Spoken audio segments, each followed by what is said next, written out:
Everyone thinks because you're a zombie, you don't know good coffee. Well, they're wrong. There's only one brew that gets my seal of approval. Deadly Grounds coffee is my guilty pleasure. The aroma is so intoxicating. It brings all of my neighbors out of the woodwork. Deadly Grounds coffee. Coffee to die for and zombie approved. It's good to get a little deadly. Use the front door! Oh, they're so disgusting. The Dorkening and all affiliated shows are not intended for anyone under the age of 18. The following may contain discussions or scenes that have adult situations, graphic violence, nudity, strong sexual content, and graphic language. This show is intended for mature audiences only. Viewer discretion is advised.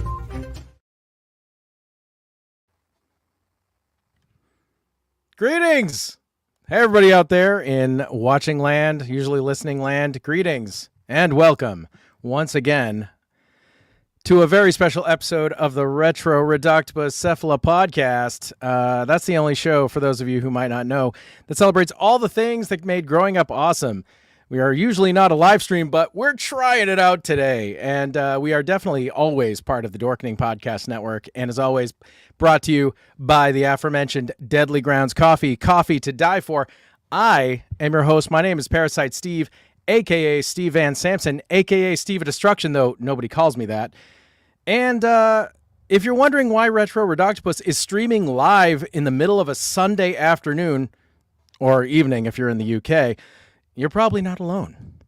For those of you who don't know, while we're primarily a fun-loving nostalgia audio podcast, currently in our 6th season, we also have a sideshow known as The Brig. And The Brig is where we interview talented creative types like artists, filmmakers, and of course authors, because I happen to know a few of those.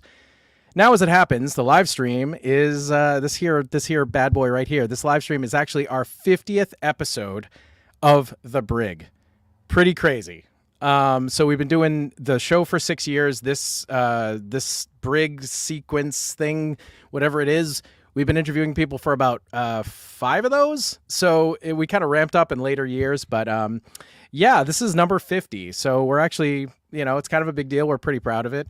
And while they say you got to either go big or go home, since we're all broadcasting from inside our houses and apartments at this point, I'm kind of hoping we can do both. But before we get to our incredible lineup of guests, I want to shout out our very special crow host who flew in all the way from the Owl Light Network. Why, it's none other than Delphine. Delphine. Hey. How you doing? Doing good. I'm super excited to be here. I'm getting to meet some very cool people. Thank you for having me. Yeah. This is your first time actually on our show. I've been on your show a ton of times.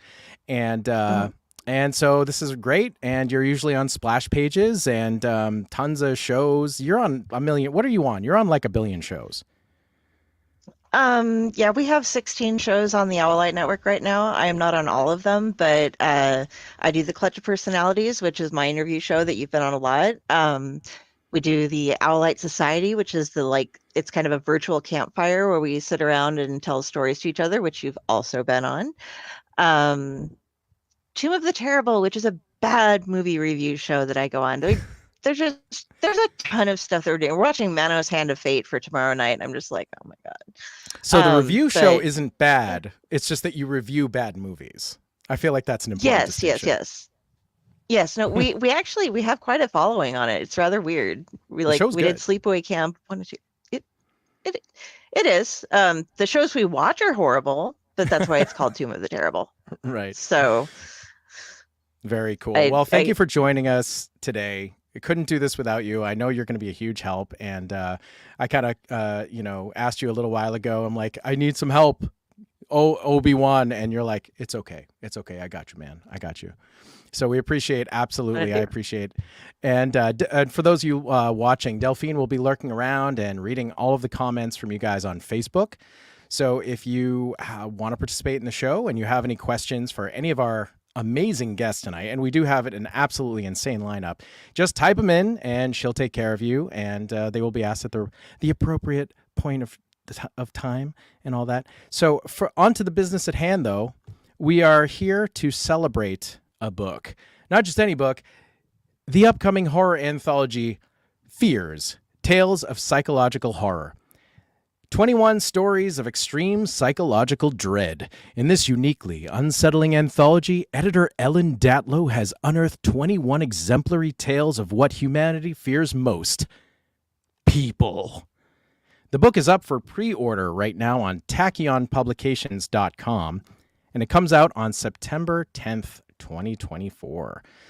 And this afternoon, on this very weird live brig we're doing, that you are watching and or listening to right now, we have 4 incredible guests, 3 of Fear's contributing authors and the best-selling editor who put it all together. So before we get any further, let's do some intros. She's been called the venerable queen of horror anthologies by the New York Times, and with over 40 years in the business, it's not hard to see why. For years, she was the fiction editor of Omni Magazine, but currently acquires short stories and novellas for Tor.com and Nightfire. And if that's not enough, because I'm not done, she also won multiple World Fantasy Awards, Locus Awards, Hugo Awards, Stoker Awards, and has edited more than 100 science fiction, fantasy, and horror anthologies, including her annual The Best Horror of the Year series. Ladies and gentlemen, and Retroids, big and small, please put your tentacles together for the great Ellen Datlow. Welcome to the show, Ellen, and I said your name right. You did. Thank you. Yes. All right. 5 minutes in, and we haven't screwed up yet. So welcome. Thank you for being on our crazy little podcast we got here. Pleasure. I'm happy to be here. And I'm going to go right along and introduce everybody so everybody's beautiful faces can be on the screen as fast as humanly possible. So we got 3 readers, and the first is a pretty cool lady. Her fiction has appeared in over 40 anthologies and magazines and has been reprinted in multiple best of anthologies, including the Best Horror of the Year, Year's Best Weird Fiction, and the Mammoth Book of Best Erotica. Please welcome Livia Llewellyn. Hi. And I also didn't screw up your name, right? Yes, Llewellyn. you did. Yes. Thank you. Oh man, I'm Think batting it. 1,000. It's better if you don't overthink them. Yeah, see, that's the thing. Well, it's like Llewellyn. I feel like people pronounce it both ways. Do they? Just call me the Livia. The Livia. Thank you for being here, the Livia. We are so happy to have you. Happy to be here. Our second reader is the Bram Stoker, Splatterpunk, and Shirley Jackson Award-nominated author of the novels Mountain Home, Stranded, Come to Dust, and Closing Costs. His short fiction has been collected in White Night and Other Pawns and 13 Views of the Suicide Woods. He also has a really boss Viking beard and happens to be my close personal friend, Bracken MacLeod. Oh, my goodness. Bracken MacLeod with the arms. Thank you for joining us, sir. Thanks for having me. Yeah. Thank you for being here. We're happy to have all of you, and you are the only one who I've actually hugged in person. So there. Apologies for whatever damage I did to your ribs and or spine. He thinks he's so much stronger than he is. I swear. Finally. This British author has been described as brilliant by The Guardian, among the most important writers of contemporary British horror by the great Ramsey Campbell. He is the author of 7 novels and 4 full-length short story collections and has been 4 times shortlisted for the British Fantasy Award, the venerable Simon Bestwick. Welcome, Simon. Venerable, you cheeky bugger. Thanks, Steve. Hello, everyone. Hello, everybody. So this is everybody, folks. Our amazing panel, all from the brand new book, Fears, Tales of Psychological Horror. So we're going to keep things kind of focused on this collection. As I said, it comes out in September, and we're very excited about it. So I think what we'll do is start out with a little conversation with Ellen, because you're kind of the reason everybody's here. Kind of a big deal. Ellen, over 100 anthologies. Like, It doesn't feel like my that. God. Well, My God. most of them are year's bests, don't forget. I mean, I had 21, I think, of the year's best fantasy and horror, and then I'm up to 16. I'm working on number 17 of the best horror of the year. So that's Yeah. what 130. So almost half of those are best horror of the year anthologies. Still, it's incredible. It's a lot of reading you have to do. I feel like you must. How do you do anything else? I don't. I mean, that's what I'm doing most of the time. And in fact, I actually cleaned what you can't see it, but I have a cocktail table next to me that's filled with piles of books to read for the year's best. I try to move. They're not. Luckily, you can't see them. And also, I'm hoping that Jack, my cat, won't knock them over. I moved them far enough away, so hopefully, if he lies down on here, he won't be knocking them over. So yes, I read a lot. Yeah. And the thing is, it's kind of hard to focus. You know, if I'm reading really good things, good stories, I have to stop in between. And for really bad stories, I have to like refocus and just cleanse my brain. You know? So. I mean, that's fair enough. And as you're reading these, I don't know how I'd love to know what your process is, because most of your anthologies, not counting the best of the year, most of your other anthologies are themed. So like with this one, Fears, it's all psychological horror. And obviously you have so many other ones. You have, the Lovecraft one, you have the When Things Get Dark, which was your Shirley Jackson, Stoker award-winning Shirley Jackson book from 2021. That was like your big tribute. You're like, okay, let's people write stories in her vibe kind of thing. But like when you're picking stories, like how do you is it sometimes that you'll read something and it'll put the idea in your head for like maybe this could be a theme for an anthology in the future or something like that? How do you come up with your ideas? It depends. Sometimes a publisher does. Like the publisher and I actually came up with the Jackson idea at the same time, although they never knew it. I mean, I was at a ReaderCon and somehow it came up, hey, what would you like to do next? Oh, I'd love to do a book inspired by Shirley Jackson, but I never followed up on it. And then I met with some Titan editors at the WorldCon like a few months later. It must have been a month or two later. And we were trying to figure out, I'd love to do an anthology for you. What can I do? And we just threw ideas back and forth. And then they mentioned Shirley Jackson. And I never mentioned to them that I had actually thought of that one. So that was kind of a mutual thing. And others I come up with on my own. I tried to sell the doll collection for years because I collect weird dolls and doll parts. And I always wanted to do a doll anthology, but I couldn't figure out how to sell it. I never had a title. And so I had lunch with a friend, and she came up with this title, The Doll Collection. And that kind of brought the whole idea together, and I was able to get my agent to sell it. So different ways, different ideas. And with the reprint anthologies, I've done several with Tachyon. Fears is a Tachyon anthology. They only do reprint anthologies. They can't afford to do original ones. So I've come up with, with my publisher / editor, Jacob Weissman, we come up with themes that he thinks will sell. And they have to be broad enough. He wants them really broad. And I'm happy if I can figure out something really broad, because that way I can bring in all kinds of writers and all kinds of stories. So that's how they get started. I mean, the whole rest of it's a long process. But the reprints, I actually contact. I mean, I may have some ideas of stories that I want to reprint someday that I really enjoyed and want to figure out how can I use this story. So sometimes an anthology, a reprint anthology comes together that way. It's like, I've always loved psychological horror. There's a story I want to reprint by Charles Birkin that was like from 1964. So, but he's dead. So, but most of the writers are alive. So, but I think what I try to do is I'll contact people, writers who I think write psychological horror or have written it or can write, have it in their backlist, and I'll contact them and say, do you have any psychological horror stories? Initially, I think I left it open for supernatural, but I got too many stories that were mostly supernatural. So I think on my later emails, I said it can't be supernatural. Okay, so the rules are very specific with when I'm doing these. an anthology, they're not that firm. They're firm, but they're not firm. I mean, like Lovecraft, I've done Lovecraft monsters, and yes, they had to be stories that had some Lovecraft a monster that Lovecraft created or character.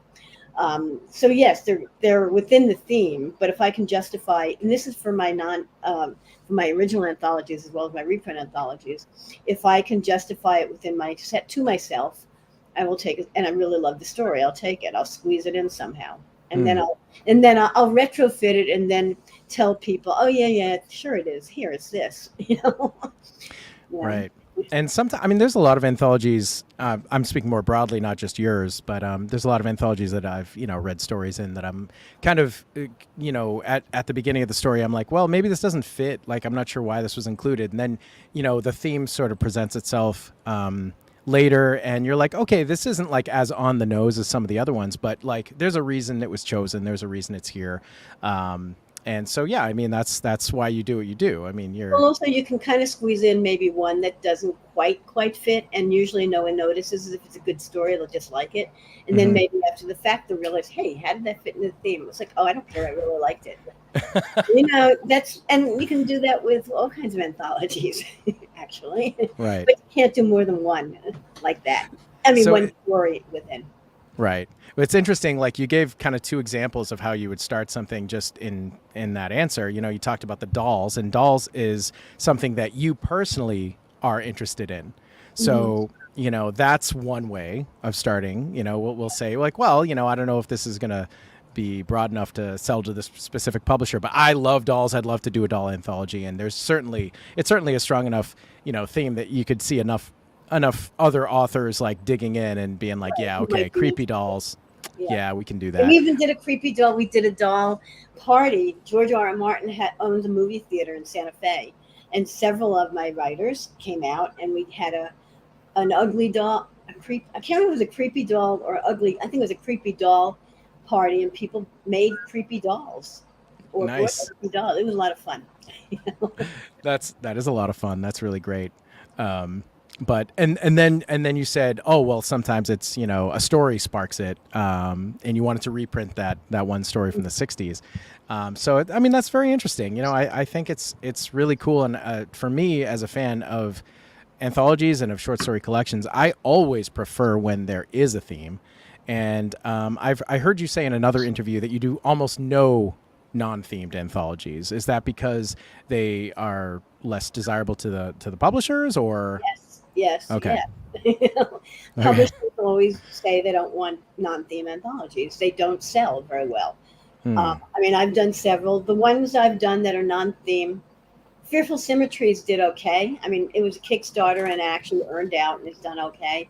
But other non-themed anthologies I've done, like Salon Fantastique, which is a fantasy anthology that Terry Winling and I edited, it didn't sell very well, even though we thought it was a really good anthology.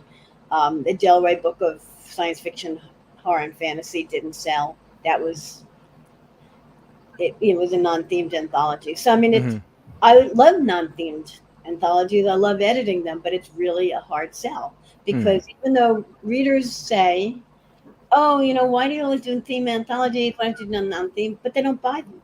Yeah. Well, not enough buy them to make it make it work. That's why.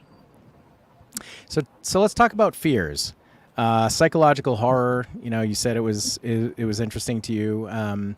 What is it about the topic? What is it about the genre that you liked enough to dedicate? I assume, I don't know, a couple of years of your life to that's it. With any anthology, I have to be interested in the theme enough to spend 2 years with it. So yes. Well, psychological horror is just one aspect of one subgenre of horror. I mean, there are science fiction horror is another one. Conte Cruel is another. Terror fiction, if you want to just divide that out from horror.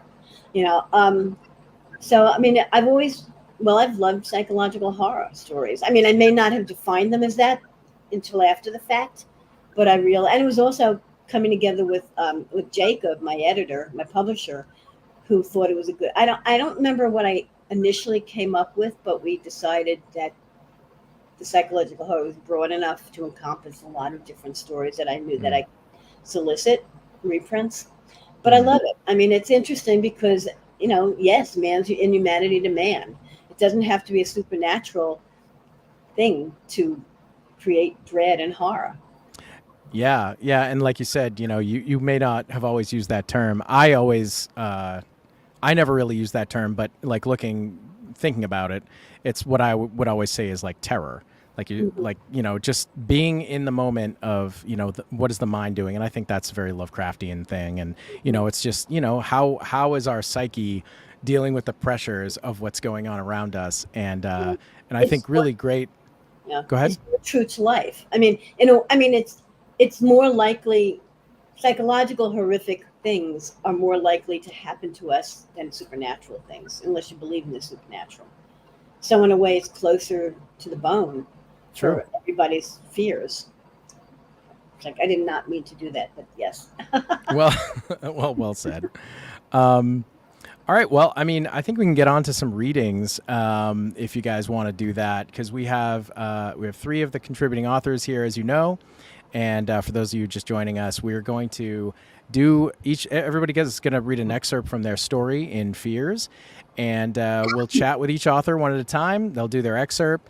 And before moving on to the next author, I thought it would be kind of fun to check back with Ellen each time to get her reaction to the story.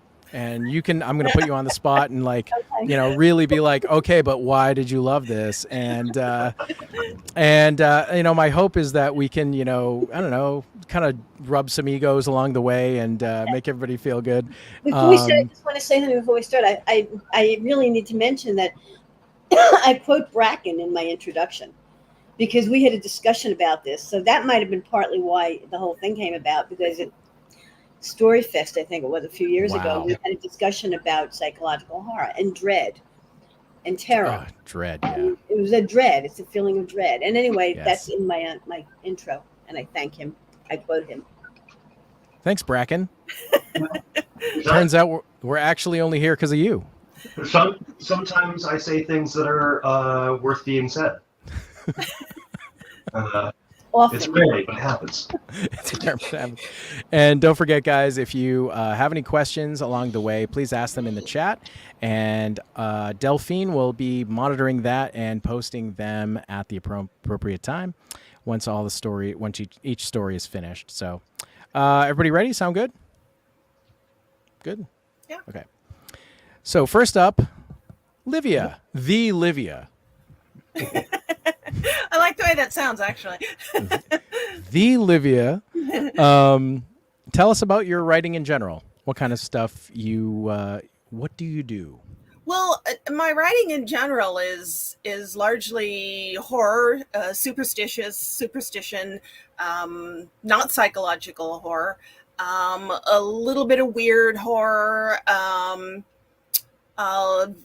very Lovecraftian in nature, and very grounded in specific places, mainly places where I've lived, the Pacific Northwest, the East Coast, the big city. And I'm also known for the naughty bits, the erotica, the horror that also has a lot of sexuality in it. Doesn't have to be Lovecraftian. It's just sexual in nature or sexual encounters. Body horror that turns out good or bad or just weird. So yeah, that's what I'm known for. Does body horror ever turn out good? Well, nobody wants to be a cockroach, right? I have written a couple of stories where the protagonists, I always write about women. That's just who I am. It's what I do. It's my jam. But because I'm a woman, a lot of my life has centered around my body being seen as horror or as an other, unmanageable, unruly, needs to be controlled. And so a lot of my body horror ends up with the protagonists kind of accepting it or being empowered by these changes, whatever they are. What may seem monstrous to the reader is actually a moment of like evolution for the protagonist. So, and I never go into a story saying I've got a message. It's sometimes the protagonist just says, hey, you know, this isn't the way it's going. We're doing something else with this. So yeah. Just feeling it out and letting your characters just, you know, take you there. Yeah. Sometimes, yeah, they take me to a place I didn't intend to go, and they're like, "Hey, no, this is cool. I like having 20 hands. It's fine, you know, and 3 extra heads." It's so funny. Like that is, you know, the adage of authors saying that, you know, their characters, they listen to their characters. Their characters really write the story. They don't write the story. I'm always convinced that is like probably sounds like the most arrogant bullshit to anyone who's not a writer. And yet it is the case though. Like it just is the case. It's like if you can, and I always tell people that like, I think if you're able to do that as an author, if you can hear your characters, or conversely, if you want them to go in a different direction that you planned for originally, you're like, I want them to go over here. And when you get to that point and they get to the fork in the road, you're like, oh, they would never take that way. Like they're going to go left, not right. And if you can do that, it's like, well, to me, that means that you were able to write strong characters. They can actually talk to you. Like that's... I do believe that there's like this subconscious level where we've already got the story figured out. It's already in there. It's just that, you know, you're sitting down at the computer, you've got your music on, you've got your favorite beverage, you've got you think you've got your ending, or you do have your ending. You just don't know all the roads it's going to take. And you make assumptions, but there's something inside saying, no, it's already, this is the way to go. So it's not that I'm going, oh, my character did this to me. It's, damn it. Well, okay. Right. I fucked it up. It's more like I kind of got my own bullshit out of the way. Yeah. and I found exactly what it was supposed to be. Nice. Yeah. So let's talk psychological horror. Is this a genre you're drawn to in general? Well, I do read a lot of psychological horror. I do read a lot of thrillers and literary fiction. That's very dark. I've always been attracted to that in movies and TV shows. I just never did that in my fiction. There was always something supernatural and inexplainable and otherworldly going on. But how I started writing this story was many years ago. Joyce Carol Oates emailed me and said, I'm putting together an anthology of noir, and I'd like you to write something. And you don't say no to Joyce Carol Oates. I was thrilled and flattered, and I was also scared to death because I didn't know that I could do it. But we emailed each other back and forth. She was a very good teacher in kind of leading me to a place where I could, you know, stop second guessing myself and, you know, get out of my way and actually write the story. And I ended up using all of the themes that I usually use in my fiction. It's just that in this case, the monster was something mental and emotional inside the protagonist, and not something supernatural. And it worked out really well. It's actually one of my favorite stories, and I would like very much to do something else that's like non-supernatural based. I just haven't quite figured out yet, but yeah. So isn't it just the best when, you know, anybody pushes you out of your comfort zone and you don't want to go, and you're like, no, I don't want to do this. And you do it, and this is one of your favorite stories now. Yeah, So yeah, it's happened a number of times, and it's always a surprise because afterwards I'm always like, oh, well, you know, that's not going to happen again because now I've totally figured it all out. And then, you know, a couple years later, I'm like, I can't write this story, and the editor's like, yeah, you can. You're just fucking it up. So like, do it differently. Stop fucking it up. Yeah, and then you're like, oh, okay.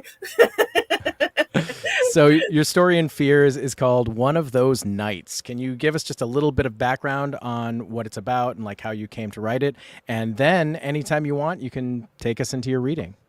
It's actually called One of These Nights, and yes, it is the title of the Eagles song, which was a big kind of motivator for me in writing it. Very dark and kind of menacing, and that's what this story is about. It's about two young women who've been lifelong friends. And they're meeting at this suburban pool in Tacoma, which I used to do as a young girl. And there was this big pool, and this is based a lot on what I did growing up. There'd be swimming lessons every summer. It was horrible. I hated it. I'm not a swimmer. I'm a reader. That's what I do during the summers. I read and play with Barbies. I don't swim, but my mother made me do that. And always hated it. So this is kind of like a little bit of revenge, getting back. And that's basically what the story is about too. It's about revenge, and it's about getting back, and about young women kind of empowering themselves to and allowing themselves to be horrible in a way that you wouldn't. I mean, some people are like, oh yeah, young kids, like they do the worst things, but this kind of takes it like one step beyond. Okay. And I just wanted to explore that kind of period of my life when I was like frog march to the swimming pool every single day, every summer, Right. Yeah. Right. Walking like Charlie Brown with his head down, Yes, exactly. Yeah. Just very. Yeah, right. That exactly. All right. Well, it sounds great. Whenever you're ready, take us into your excerpt. All right. One of These Nights. I'm just reading a short portion of the first part of the story.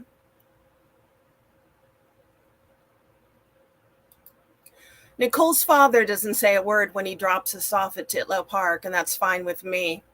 Mr. Miller's car is hard and lean and long, with dents all along the side and a giant rusty grill in the front that looks like a monster's grin. His car looks like the kind that would roll down the streets at night all by itself, latching onto you with its lidless glass eyes and running you down like the neighbor's mangy dog, backing up over and over again until there was nothing left but a sticky red smear on the black top. His car reminds me of him. Time to get wet, Nicole says. I peel myself off the sticky leather and lurch out of the car and into the piercing summer sun and noise, the sounds of 100 kids shrieking and thrashing in the park's Olympic-sized pool like they're all being murdered.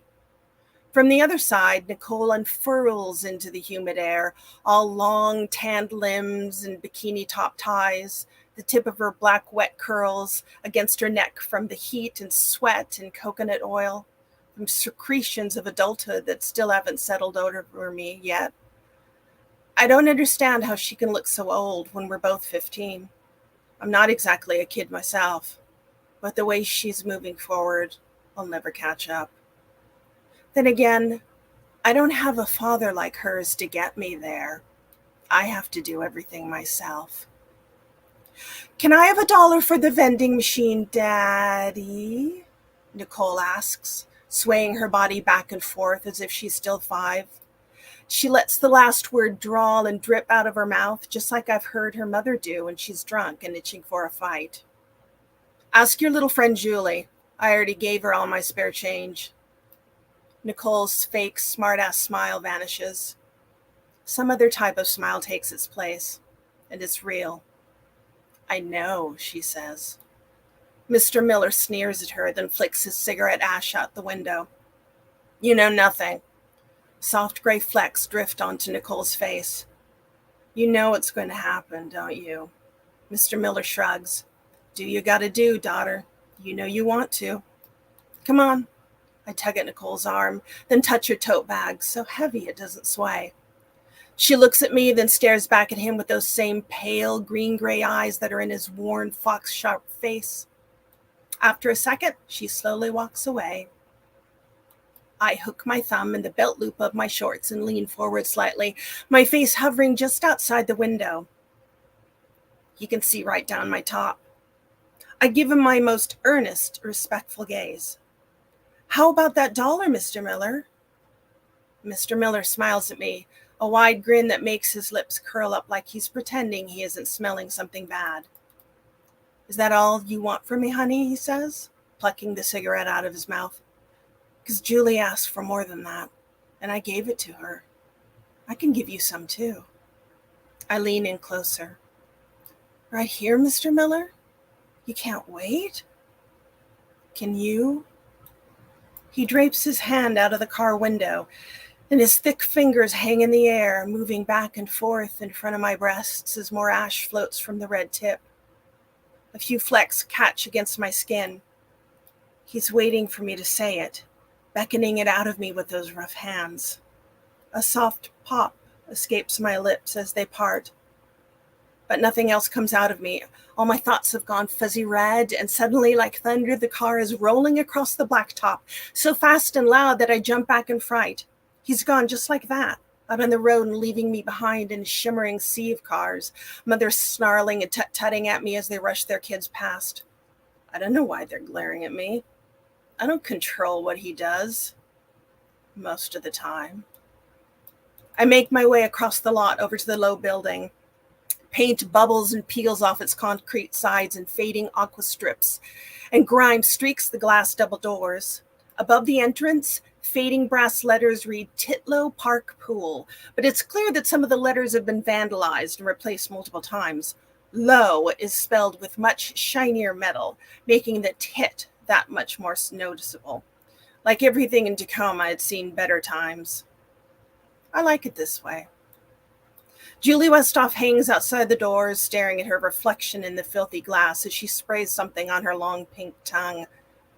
Julie thinks she's more Nicole's friend than mine.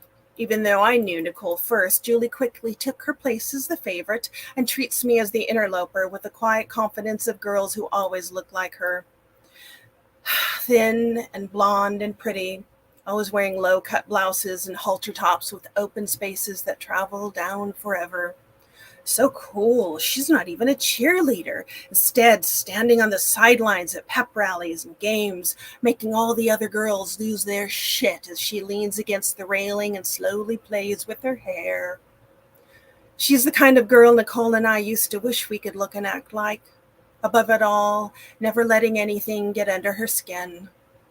It took us a weird while to realize there's a world of difference between looking that way and being that way. And we had it going on long before she came along. Where's Nicole, I ask. Somewhere, I don't know. She disappeared around the corner. She's pissed at me or life. I don't know. Julie lets out a small, satisfied sigh as she inspects her face.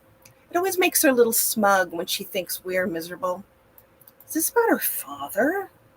Did you and he... I let my voice trail off.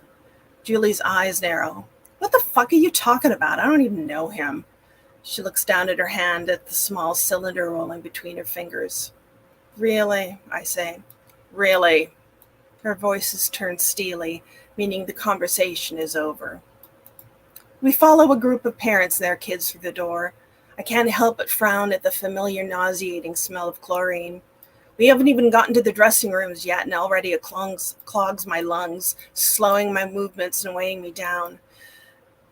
It's the smell of my childhood, of graceless flailing, of choking, of always fighting the sensation of sinking into oblivion. Back in '68, the year I turned 5, some Tacoma chick won 3 medals in swimming at the Olympics. By the next summer, every mother in the city was dragging her daughter here for lessons, and every summer after that was spent struggling in the lanes of the competition-sized pool, swallowing great gulps of warm chemical water as we thrashed our way through the 4-hour sessions like dying cats. Every summer, at least one kid drowned or got sent to the hospital, and they still kept pushing us into the bright blue water, hoping for one more girl who'd bring home the gold. Mom finally stopped taking me when I got my first period and threw a huge shit fit about wearing a bathing suit with a big old brick of wet cotton between my legs. But I think she was tired of driving all the time, and I was never a good swimmer anyway. Nicole was the good one. All I learned how to do was hold my breath underwater until the instructors forgot about me or left me alone.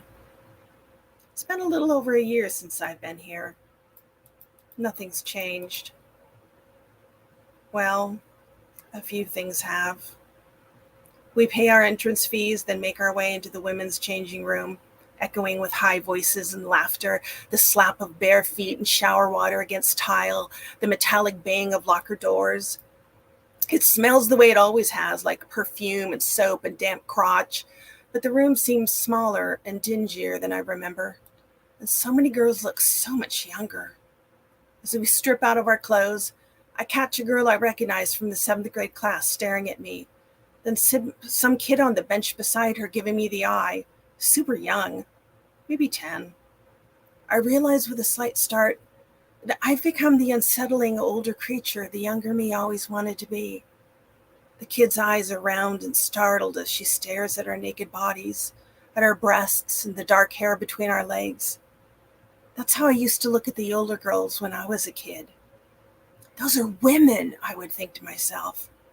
I'm going to be one of them someday. Now, I am. That's it.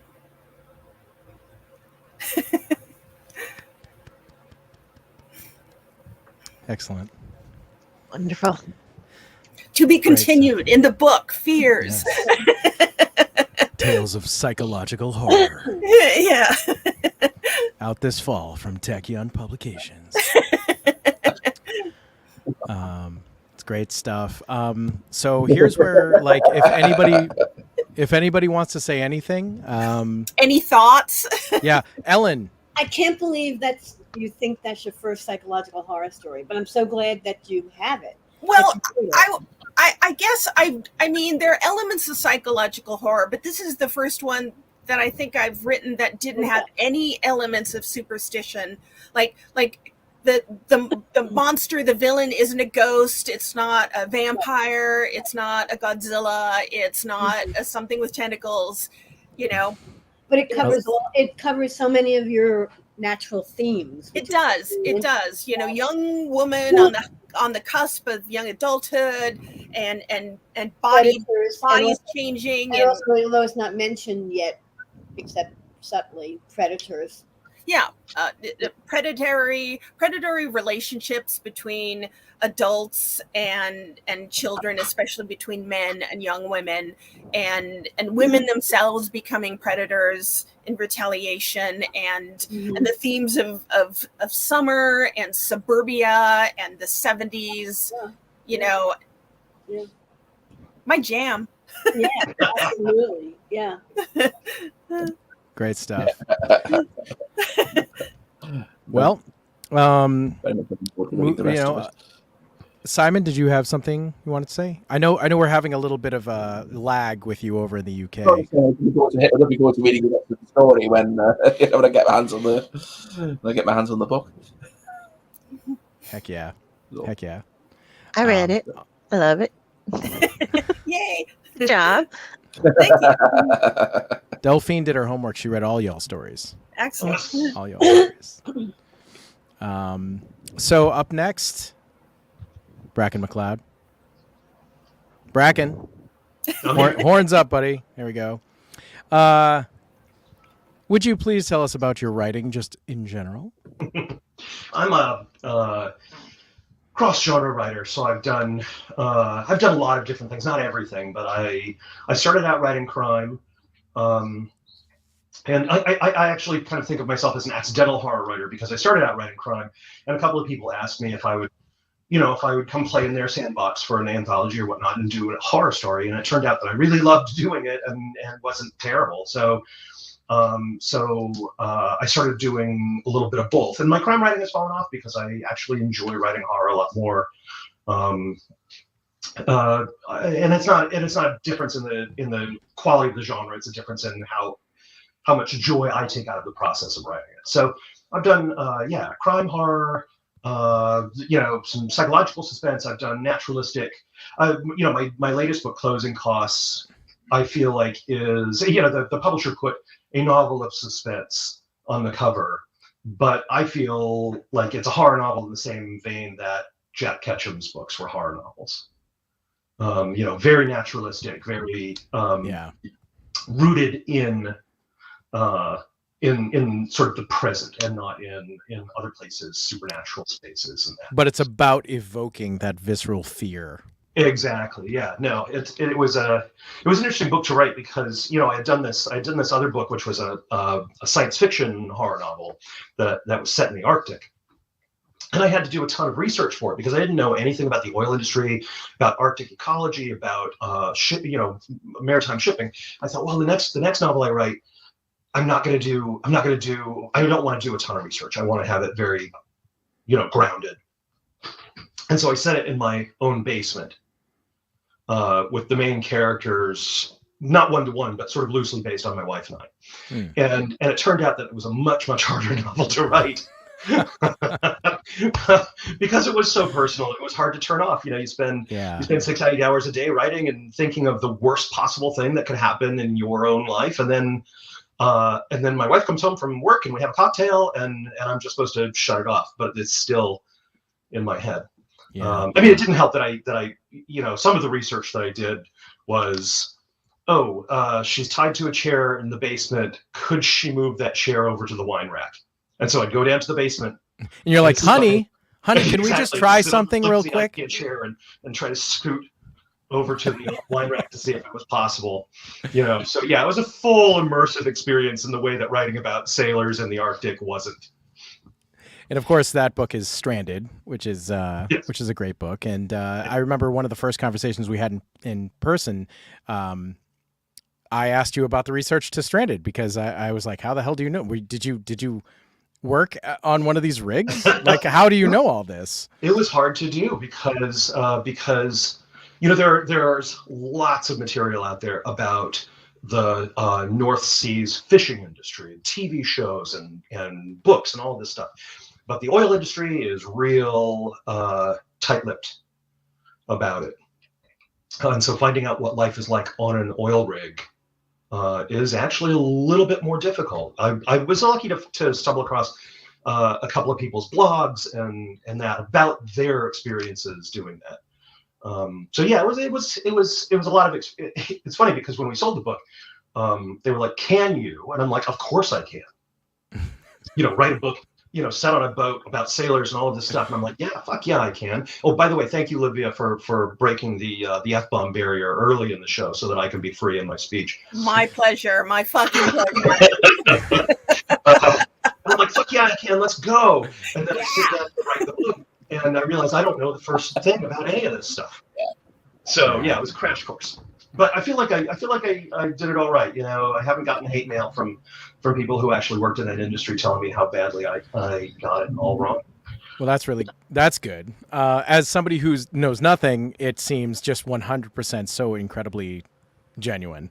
And I think that's really one of my favorite things in stories is if there is something that I know nothing about that makes me feel that way, that I'm like, wow, this is literally like all of it's interesting on like all the levels. There's a whole other layer to this onion that like, I'm also learning what it's like to be on an oil rig, and it's just really cool. I had the benefit of family members who were career Navy. My uncle was the commander of the naval shipyards in Philadelphia, and his wife, my aunt, was one of the first women on board a vessel, you know, back in the 70s. And they were able to inform me a lot about what day-to-day ship life is like, even if it wasn't commercial. Right. You're just kind of constantly fighting against the elements, you know, trying to prevent rust and an interesting fact I found out was that pretty much every day on board a ship there's a fire. And wow. They're not nice fires. It's not like structure, always oil and machinery and just noxious off. It's not a cozy fire. You're not. Cozy, you know. So yeah, so interesting. I had that, which was really good. And next question is, whether or not you're drawn to psychological horror. I would say that you always deal with psychological horror, and I would say that's one of your big hallmarks, big themes always. That's really where I live. I'm a big plotter. So Livia was talking earlier about about the characters helping you, find your way through the story. I know my way through the story. I have a roadmap.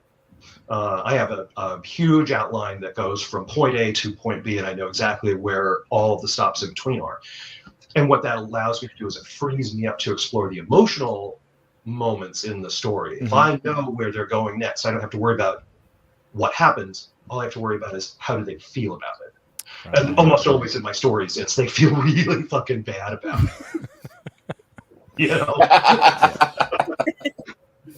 You're a plotter, not a pantser, and you are a torturer as well. I'm a torturer, yeah. No, Paul Tremblay and I like to.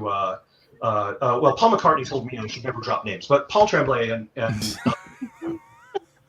we like to call bummer fiction writers, So yeah, deep sads. Sometimes I drop your name, like casually. Yeah. Well. Nobody knows you. No, I was saying, what good does it do you? It's never worked. You got a podcast, So tell me about your story in Fears. It's called Backseat. And tell us a little bit about it and how you came to write this gem. Backseat was an interesting story because I'm terminally online. I was doom scrolling, and I came across one of my friend's posts about how in the middle of the night somebody had broken into his car and stolen a roll of quarters that he had in there for the meters, And the reason he was commenting on it was because he had noticed two sets of footprints in the snow. One adult-sized and one child-sized, and all of the commenters in his post were kind of going hard on how terrible it is and what terrible parenting and that child should be taken away and all this stuff, and I felt like that was really reactionary, and I wanted to know what these two people really were like, and so I sat down to write this story, and this is my imagining of my friend's car being broken into. I love that. Whenever you're ready, man. All right, let's go. Yeah. Unlike Livia, I'm gonna read from paper, although it's not the actual. It's the first book that was published in. So my apologies, Ellen, for not having the right cover on my book. Don't look at it. Backseat. The cold made her feet hurt. She was wearing the same sneakers she'd had since the beginning of the school year, even though her feet had grown and her toes were pushing up against the ends. They were thin canvas, and the flat soles were slippery on the black ice coating the road, but they were what she had.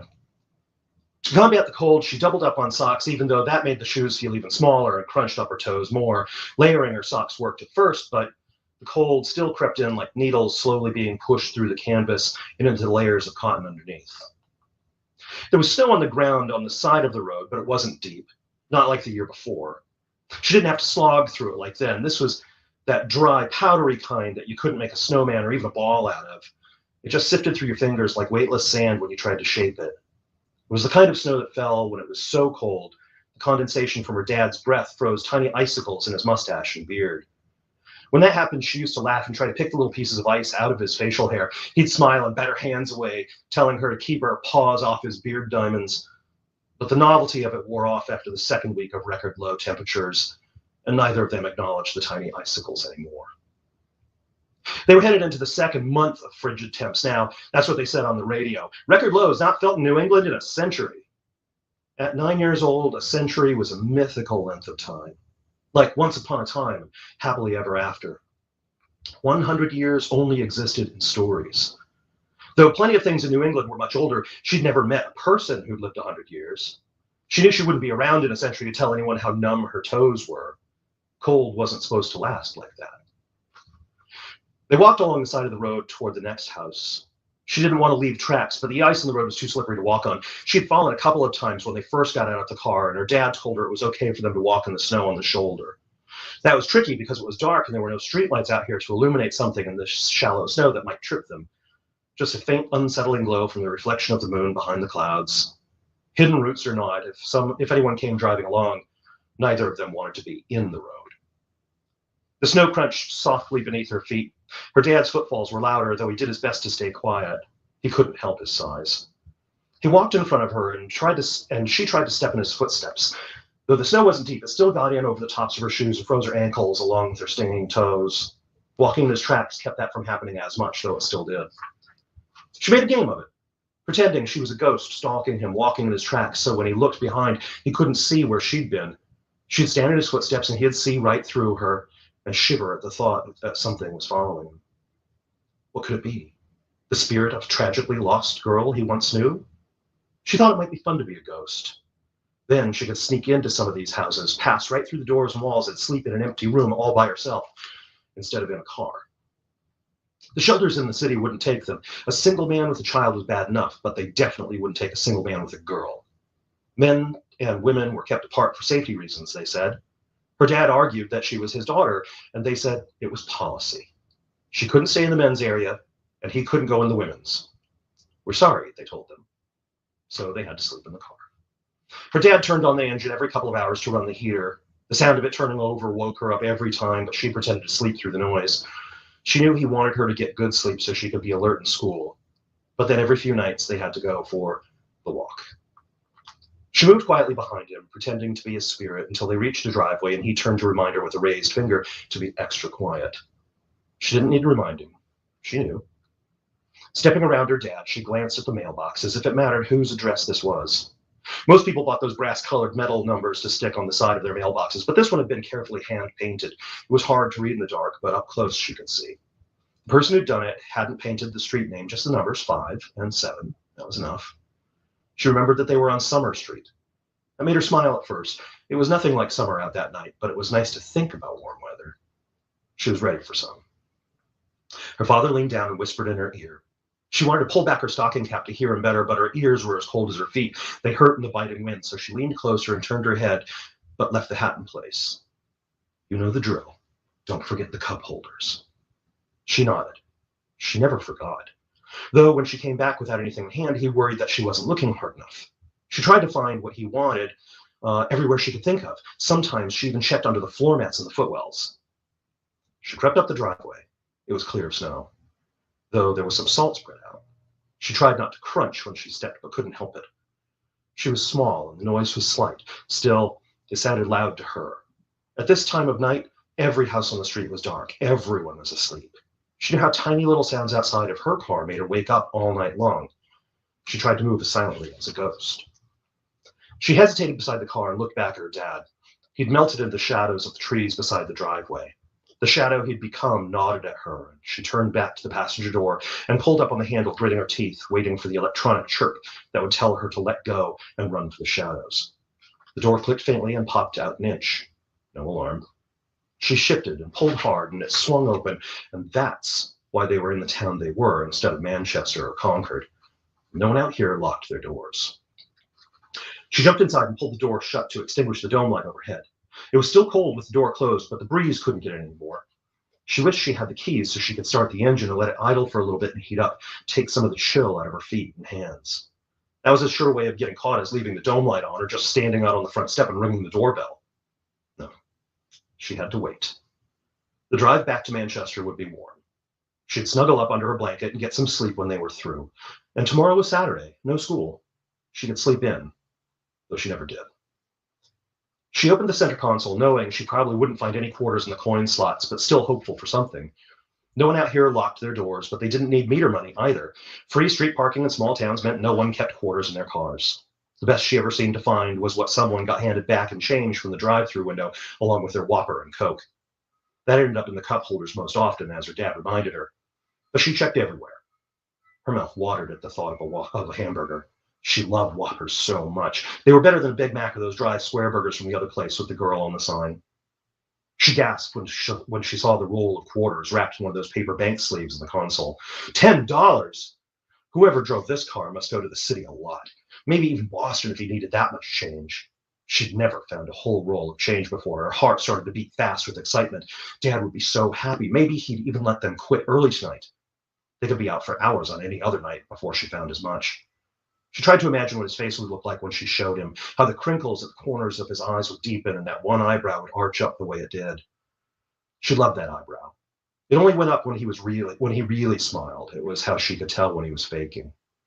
Still, there was more looking to do before she could go back to him with her treasure. She stuffed the coin roll in her pocket, closed the console, and started feeling around in the cup holders. Nothing, as if she hadn't found enough. She popped open the jockey box and felt around inside. Once she'd found a checkbook and had taken it back to her dad. He'd gotten excited at first, and then his face fell, and he told her they couldn't keep it. He didn't say why. He just said he couldn't write bad checks. She didn't know what made them bad. If they were filled out, they were good, right? Still, he'd thrown the checkbook in the garbage and told her to focus on cash and anything they might be able to pawn. Once she found a toy. Nothing big, just a tiny fashion doll of a blue-skinned girl with bright pink hair. Had little removable bracelets and a belt that she was careful not to lose, and the blue girl was beautiful even though she had little fangs. She knew it was a Monster High figure, though she didn't know the character's name. She'd hidden that find from her dad. She didn't want him to accuse her of having bad toys and throw that in the garbage can. When he found it in their car a week later, he'd asked where she got such a thing, and she lied to him and said that her friend at school, Holly, had given it to her. She was ashamed to lie, but it wasn't a bad toy. It was a good toy, and she wanted to keep it. The kid she took it from had a big house, her parents drove a big SUV, and she didn't even care enough about the figure not to leave it on the floor in the back seat like an empty wrapper. She loved that monster girl better than the other kid had. There was a book in the jockey box. Who kept books in a place like that? She wondered. It was some grown-up book with a pair of bare feet on the cover. She thought for a minute about taking that, too, and giving it to her dad. She didn't know whether he liked books, but maybe it was like the figure, something he could love better than whoever had left it in the car. Sometimes they went to the library, and she sat and read while he looked at his email on the public computers. He never checked anything out. He never had time to read, he said. This book, though, stuffed in with the car papers like it wasn't anything important, could be his, and he could read it and not worry about it being due or late fees or anything. He could take all year to finish it if he wanted. And he could love it like she loved her blue girl. It was probably a bad book, like a bad check. He'd throw it away and then no one would have it. She put the paperback novel with its one-word title back and closed the jockey box. Her dad would be getting impatient soon. He didn't like her to take too long. She had to hurry. She checked the floors under the mats and stuffed her fingers deep in the cracks in the seats, but she knew the quarter roll was all she was going to find. It was enough. Still, she turned to crawl into the back seat and look for other treasures. The boy sitting there stared at her from the shadows. A shout she couldn't control escaped her lips. She clapped her hands to her mouth, lurched away from the boy, hitting her back against the gear shift and then the dashboard. Another cry escaped her lips at the sudden insult of the little knobs that jutted out of the dash, jabbing into her back between her shoulder blades. If she'd been in the driver's seat, she would have honked the horn and they'd be caught. She arched her back and her foot slipped. She fell face first into the passenger seat, dragging her cheek down the cold leather. The quarter roll in her pocket pulled heavily like a weight, but didn't fall out. She whimpered at the pain of her neck craning back against the upright seat back as she pushed up. The side of her right leg hurt where it scraped against the plastic of the center divider. She wanted to cry and call out for her dad, but she had to keep herself together, at least until they got back to their own car. She sniffled and gritted her teeth and got back up on her knees. Peeking over the back of the seat in the dark, it looked like a doll, pale and still and small. And for a single second, an unwelcome thought about how much she'd love to have a baby doll intruded in her mind. But this wasn't a toy, it was a boy. He sat in his car seat, the harness over his shoulders, holding him upright, head tilted to the side on a thin neck. His skin wasn't like a piece of plastic painted to look like a real kid. It was pale in the moonlight and looked unreal. His eyes were open, but they were dull and unfocused, not like sharp plastic eyes that looked alert and had bright irises. His eyes weren't any of those things. He had on mittens and a snowsuit with little built-in booties, and she didn't want to know what his tiny fingers and toes looked like. She didn't want to know anything. Tears blurred her eyes as she struggled not to scream, but the boy, the tears in her eyes made him waver in the dark, and it looked like he might be wriggling against the straps of the car seat, trying to get free, trying to reach for her and close his tiny little fingers around her throat and squeeze. Once she'd seen part of an old movie about dead people coming back to life, and they were horrible blue color that made her laugh because it was so fake looking, and how could anyone be scared by a blue person? And then they bit people, and the crazy extra red blood squirted out, and she got scared. Even though that was fake looking too, like a living cartoon, it was terrifying because it was blood. Nobody lost that much blood and stayed alive. In the diffused moonlight, this boy was blue like that. The thought of him biting her and crazy bright blood spurting out of her body into his round baby face made her breath hitch, and she pushed away from the seat back. The boy didn't move. He didn't look up or cry or even breathe. He sat there in the dark and looked somewhere a million miles away, maybe in a whole different world, looking at her from the ghost world. She pulled off one of her gloves and leaned forward to touch his cheek with the tip of a shaking finger. She didn't know why she wanted to touch him, but she did. The boy terrified her, but she needed to touch him, needed to know he was real and not a ghost. It felt like he needed her to touch him. She was so cold. The car moved and she heard laughter and loud talking. She tumbled into the back seat as the car took a corner too fast, and she heard a woman say, "Take it easy, Lewis." The driver replied, "It's fine, it's fine." And he gasped the engine. The baby in the seat next to her sat there, head drooping with heavy sleepiness, until his eyes closed and he slumped down. The grown-ups in the front seat kept talking. It sounded like when her own dad and mom had wine and their words got mushy. She could smell wine, bad breath, like when her own mom would kiss her goodnight. They turned another corner and the car stopped too fast, and the woman snapped at the man, and he repeated, "It's fine, it's fine." She said, "Go open the door and I'll carry the baby in." And he replied, "Let him sleep for a minute." He pawed at her chest through her coat, and she shoved at his hands and said, "Your hands are cold." But he insisted and started kissing her neck, and she moaned and let him put his hands back inside her coat. They kissed and then got out of the car laughing, and she heard the woman say, "I should get the baby." And he said, "He'll be fine for 10 minutes. "Ooh, I get 10 minutes, huh?" She fumbled to the man's pants, and he unlocked the door to the house, and they nearly fell inside. They kept laughing, and then the door slammed, and the baby woke up and began to sniffle and then started to cry. She tried to comfort him, saying, "Shh, it's okay, they'll be out in a minute." But they didn't come out, not in a minute, or in 10, or in an hour. They stayed inside, and she knew they fell asleep like Mom and Dad used to sometimes after too much wine. And she saw the baby's breath in the car, and he started to cry harder and harder, and she got more worried and tried to get out of the car, but she couldn't move. She was frozen. It was cold, so cold. And the baby cried more, and it started to lose its voice, and then its head began to bob again like he was tired, and he sobbed and looked at her with glassy, accusing eyes. She didn't want looking at her. She wanted to look away and be anywhere but in this car, but she couldn't get out. The baby boy looked at her, and his lips were turning blue, and then his head bobbed down, and he stopped crying. Everything was quiet for a long time while she watched little puffs of breath from his mouth grow smaller and less frequent until they stopped altogether. Then she blinked and was back in the front seat, reaching out to touch the blue boy's cold cheek. She drew her arm back like her hand had been burned and fell against the dash again. She started to cry harder, unable to control the hitching sobs that were building in her chest and her throat. She let them out, and it was wrong because she could get caught and there was nothing she could do to stop it. She was only 9 after all, so she cried. That's a good place to stop.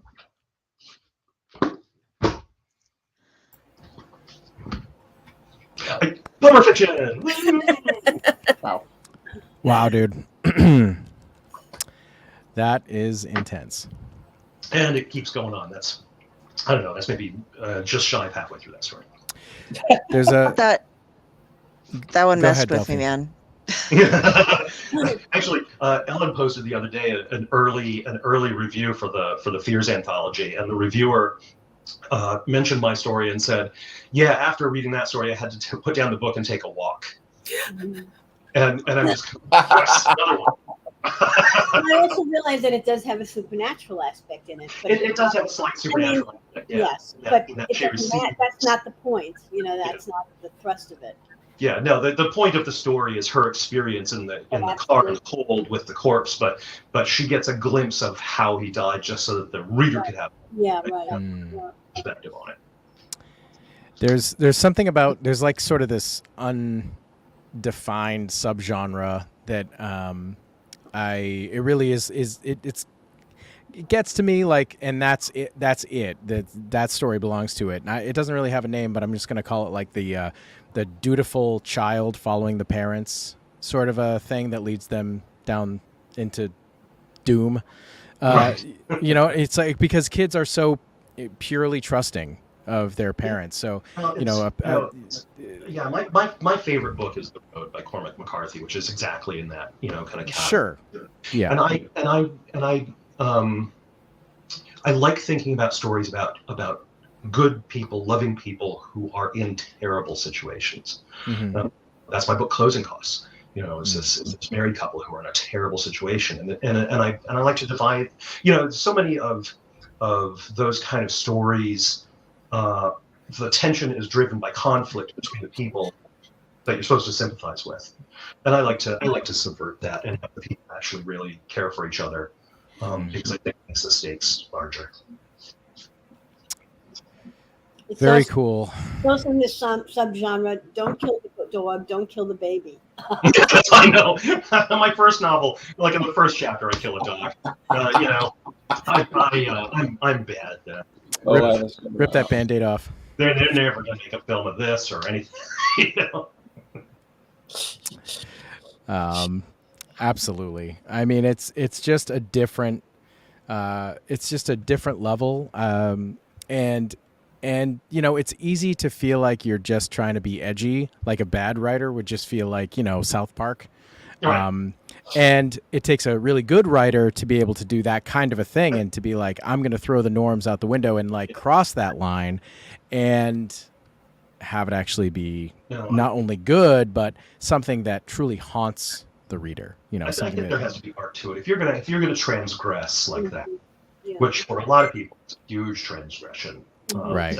that a lot of readers can't get over. You have to have some art to it. You have to give a reason for why you're doing it. Because just having the bad guy kill a dog to show how bad they are is bullshit. Right. Because you can do any number of things to show how bad somebody is without just tossing in something that's that emotional to people. Exactly. But the way that you know, follow the little girl in that story is really just haunting. So congratulations on that. And does anybody else have anything to add to their feelings on Backseat, other than trauma, just general trauma? I was going to say your co-host dropped out, so we're not. Yeah, I know you killed Delphine. She has I don't know. She had to go for a walk, I guess. She said her internet is failing her, so she may be back. We'll see. Good excuse. That's her story, and she's sticking to it. Right. Hopefully she'll be back in a few minutes. But does anybody have anything to add to the story? I think I need a hug after we. I'll go and get one after this is over. Yeah, God. So I'm gonna follow that. Winter. So what season are you bringing up, Simon? What's it? Livia did summer and I did winter. So where are you taking us? Well, this is winter as well, in fact. So it's equally cheerful, but no dead children. No dead children. Although, I mean, God, when it comes to not killing the dog, there was a scene in a novella I wrote where I killed a dog, and it wasn't the bad guy doing it; it was the main character. She'd been going through all this training and stuff, and so the final phase of the training, the final test was, can you shoot this dog? And the thing was, I based the dog on my brother-in-law's dog Chip, who is a Bedlington Terrier. Now, if you've ever seen Bedlingtons, they kind of look like little woolly lambs, but they're dogs. Yeah. Are the most adorable dogs in the universe. I absolutely love them. And so, of course, I'm reading this scene where she shoots the dog, and of course, it's the full horror of the fact that she's killing this poor innocent creature and didn't kill him with the first shot, of course. So my wife, who is usually the first person I read all my stuff to, was not very pleased with me. So when, as I write under the name Daniel Church as well, annoyingly, that pseudonym's been around for 2 years, and he's sold more books in those 2 years than I have in 20 odd years as Simon Bestwick, and I'm not quite sure how to feel about that. But there was a Bedlington Terrier in that as well, and I knew that dog would have to be fucking plot armor to survive the death of the universe if I lived my life. And so, it's like, I don't care if the planet blows up, I don't care if all of humanity is wiped out, there has to be this little bit with an atmosphere floating around where the dog is safe and sound. I think you get one chance to do that, and then you can't make it a part of your style, because then people know that it's not about the story, it's about about shock value or you're just dogs. Then you're just chasing the dragon. You're just trying to reproduce again. You that do these first high. A lot of it is, you sort of, when you go to these dark places, it is kind of, you're thinking kind of, okay, what's the worst thing that can happen? And which is a lot of what horror's about. Whether it's psychological or supernatural. There's a lovely line of Nick Royals when he was talking about Ramsey Campbell's fiction, and he was talking about all the different places, it's very ordinary, apparently non-threatening, you think non-threatening places where these stories take place. And his phrase was, anywhere where our imagination enables us to interpret our surroundings in terms of nightmare. And I think that's a pretty good, kind of term for horror in general. Is you looking at a situation and how can this go horribly wrong? Whether it's a monster, a ghost, or just a person, or your own sort of what's inside you. Because I think most of us are probably all capable of doing pretty horrendous things if we were ever pushed in the right direction or put in the wrong situation. Yeah, I think most people would be Godzilla for a day if they could. I think as well, when I was in my teens, something happened where I was put in a very terrifying, not a life-threatening situation, but one where somebody could have done something that would basically ruin my life. And just for the blip of a second, I had this very cold voice in my head, which is like, well, go, kill them, dump the body. And it's a terrifying thing it only lasted for a second, and I was kind of horrified at myself for having thought that. But it's a scary thing when you actually realize, that's probably what happens in a lot of murders. You get somebody who would never consider themselves a bad person or a cruel person, but you put them in that situation and they just jump left instead of right, and suddenly there's a dead body, and that's truly terrifying. What people are capable of when they're frightened or when they feel backed into a corner. It's one of those things that kind of makes you, and I think it's one of the reasons why horror can often be a bit of a morally ambiguous area as well, because you're going into this thing of, yes, there are all these things we would never do, we would never do in real life or never want to do in real life, but what if we did them? What happens then? And that takes us into crime as well, into noir fiction and stuff like that. So there's this big overlap, because I love crime as well. Crime fiction, not not the actual actual crime. This is why he's broadcasting from himself. My story, and I'm sticking to it. The Retro Ridoctopus podcast does not endorse actual crime, just stories about what you can't say is that the camera on his computer is just expertly positioned between the bars. It's kind of angry. Just off frame. frame. Really part of wall that doesn't have blood splatter on it. I keep the floor out of it because of all the plastic sheeting and body parts. So, Simon, tell us about your writing in general, and then we'll get into your story as well. What sort of things do you tend to write? What sort of themes do you come back to? It tends to be horror, and it tends to be fairly, often. Most of it's tended to be supernatural, but I have kind of got into this thing of writing crime and thrillers. I seem to be, in terms of the books I'm banging out, I'm sort of writing. I seem to write a horror novel and then drift more towards writing something in the crime or thriller mode, which hasn't found a market yet. But I think my agent's quite impressed with the first one of them that she's seen. So hopefully something will come of that. I suspect there's more money in thrillers, which is depressing. But horror does often, especially the supernatural, gives your imagination the chance to go in all directions. But as I said, I think in a way all horror is psychological, because it's all of it is usually about what experiencing whatever it is, what effect that has on the person and how they respond to it. Two different people will see, even if it's a supernatural event, they'd respond to it in very different ways. It would change them, affect them in very different ways, because if you did see something supernatural, you're not going to be able to go on quite the way you are before. I used to be a plotter like Bracken, and I have seen the light and become a pantser. Nice. To the point where I got stuck on a couple of novels. I got completely stuck on what to write next, and I literally turned to my wife and said, "Give me a word," and she gave me one word, and from that an entire novel emerged, basically. So that's been a lot of fun. So I've written about seven novels under my own name, and 2 now as Daniel Church. There's The Hollows, which came out in 2022, and The Ravening, which is coming out in September this year, about 14 days after Fears, in fact. Excellent. Something like that. So it's a good month. Yeah, September is right in time for the spooky season. Sure. Basically. So I just like going into these kind of nightmare scenarios and letting my imagination run riot in one form or another, really. Nice. So your story in Fears is called Bait. Yeah. Can you give us a little background on this one? Yeah, this was written for, again, it's talking about the overlap between horror and crime or noir fiction. Maxim Jakubowski put out a submission call for an anthology called The Book of Femme Fatales and Dangerous Women, which the character in Bait certainly meets the second definition. And I did what I often do for submission calls. I tried to come up with all sorts of different high concept sort of riffs on it, got nowhere, and then just when I was about to give up hope, a very, very simple, straightforward idea. A lot of the best ideas are really simple, I find. So simple, you kind of like, how come I didn't think of that before? I'm kind of worried that I'm kind of now worried to check if anyone else has come up with it before, because surely it's too simple and too good an idea for them not to have done. And the rest of it was, I've been reading a lot of Gemma Files' fiction, which is always to be recommended.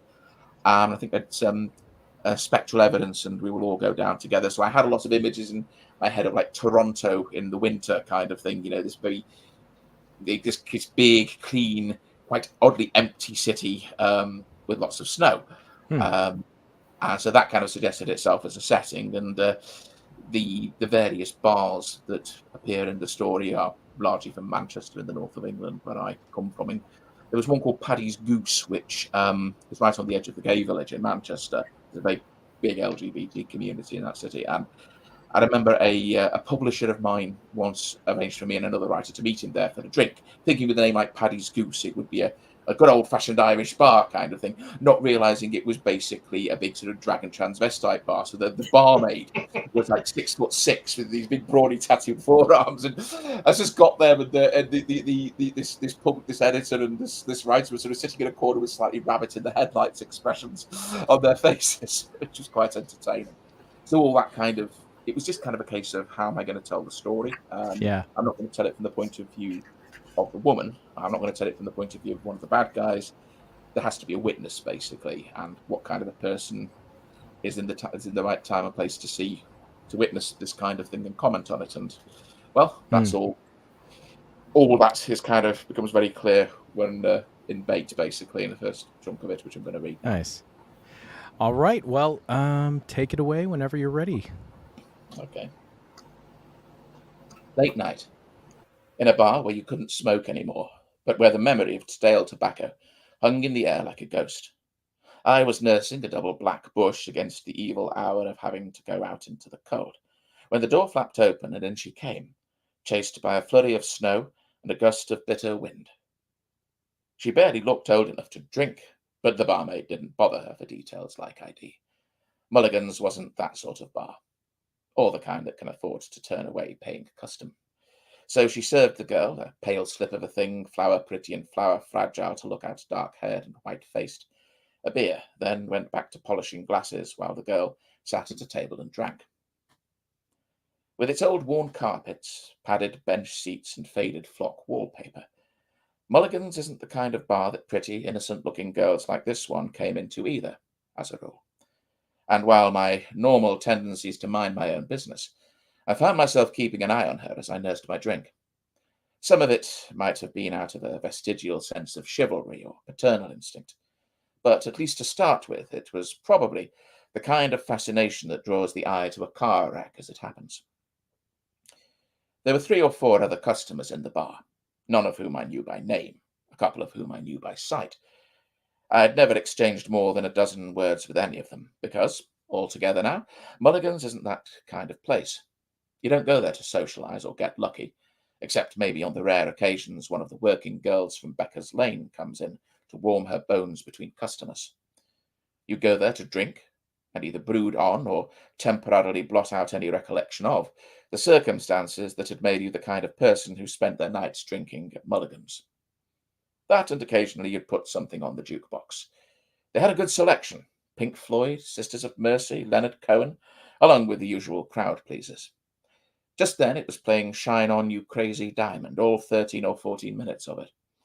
That's what's known as value for money. The song was still on the intro, where the opening G minor chords giving way to a right slow, mournful Minimoog solo, but Gilmore hasn't come in on the guitar yet, all of which suited the mood of painless melancholy I'd been sinking into throughout the night. And then the prick in the corner had to spoil it all. He didn't do anything, not then, but I'd seen him in Mulligan's a couple of times before. He wasn't big, but he was wiry, with scrubby, gingery hair and an equally scrubby ginger beard. There was an eerie stillness about him. I'd never seen him move except to drink. The rest of the time he'd just sit, staring blankly ahead, until it was time to get another vodka and coke, or to leave. Except this one time. The last time there'd been a pretty woman in the bar at the same time as him. Ginger's head had swiveled round like part of a machine, and he'd hunched forward, staring at her.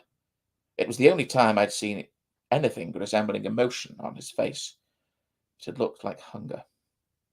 When the girl had gone out, maybe because his scrutiny had started to disturb her, Ginger had sat in silence for a count of 5, then got up and followed her out, leaving his drink half finished on the table. I hadn't gone after them.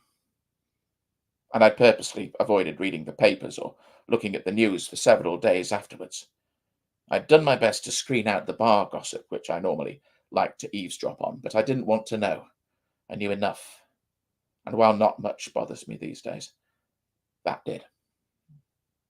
And so I wasn't surprised to see Ginger looking at the girl, the same way he had the other one. Nor was I at all surprised when, after the girl finished her beer, tapping the base of the bottle to coax the last few suds into her mouth, got up and went out. Ginger sat still for a mental count of 5 before getting up and going out too. The only surprise was the one I gave myself, when I knocked back the last of the black bush and went across the bar, pulling my parka on as I went.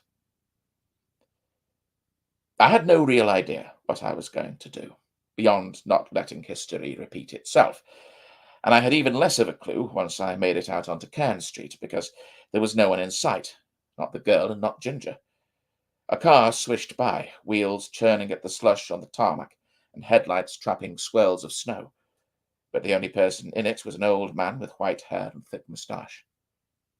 I spun first one way and then the other, but all I saw was the light shining on wet, empty pavement and grey slush. Cairn Street cuts a pretty straight line through downtown, linking 2 other main roads. There's little or nothing branching off. Other, I remembered then, than the side alleys that connect it to China Row, a narrow cobbled back street that runs behind the buildings on this side of the road, where the various businesses put out their garbage. One of those side alleys was 3 or 4 yards ahead, and now I could see what had happened very clearly, projected onto the screen at the back of my skull. Ginger coming out of Mulligan's, seeing the girl, and then accelerating after her with a cat's speed and silence. I went towards the alley, converting my normal shuffle into something like a shambling trot, and I was almost there when I heard the scream. I did the only thing I could think of and blundered down the alley onto the back street with a bellow. "Get off her, you bastard," were, I think, my exact words. Definitely something along those lines, anyway. Something that would have immediately made clear why I was there. I know that much because I left China Row alive. I caught a glimpsed blur of motion darting into the shadows, but my main focus was the small, thin body lying on the ground and the blood shining black around it in the reflected light pollution from the snow clouds above. "Fuck," I said, and then "fuck" once again. I dropped into a crouch by the body, though I could already guess from its stillness and the amount of blood that there wasn't much point. Maybe I was just glad of the excuse not to try and chase Ginger and risk serious injury even if I caught the bastard. I genuinely thought the body was her, though. I'll blame the dim light and the influence of several black bushes on that, until I flipped it over and saw who it really was.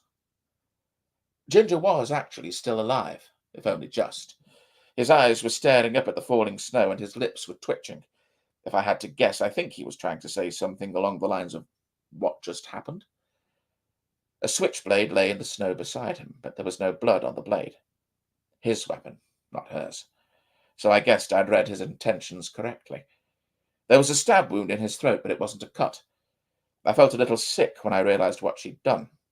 Her knife had both a cutting edge and a sharp point, and she'd used the point to puncture his voice box, so that after the initial scream, all he'd been able to manage were the thin, whistling sounds I finally registered he was making. As for the rest of the wounds, he'd been cut up badly, and in what could only have been seconds, given the time it had taken me to get down the alley. But I could see, too, that it hadn't been a frenzied act. Madness might or might not have been involved, but a method of some kind certainly had been. One of the wounds, for instance, ran down his right arm from the shoulder to the elbow, slicing through coat, clothing, and muscle like warmed-up butter. Bone gleamed white through the red. That would have been when he'd screamed at a guess, when she turned on him and turned the tables. Then the stab in the throat, silencing him. And then the rest of the damage. The crotch of his jeans was a sodden, ragged hole, and the source of most of the blood, although he was leaking from a couple of torso wounds too. When I looked across the alley, I could see something else lying wet and steaming in the snow. A chunk of blood-soaked denim and something else.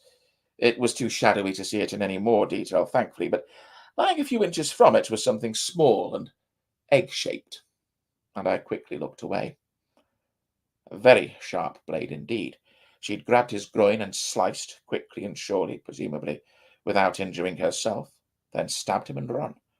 If I hadn't turned up, I suspected she'd have taken a lot more time and been considerably more inventive. What she'd done to Ginger hadn't been about self-defense. It had been punishment.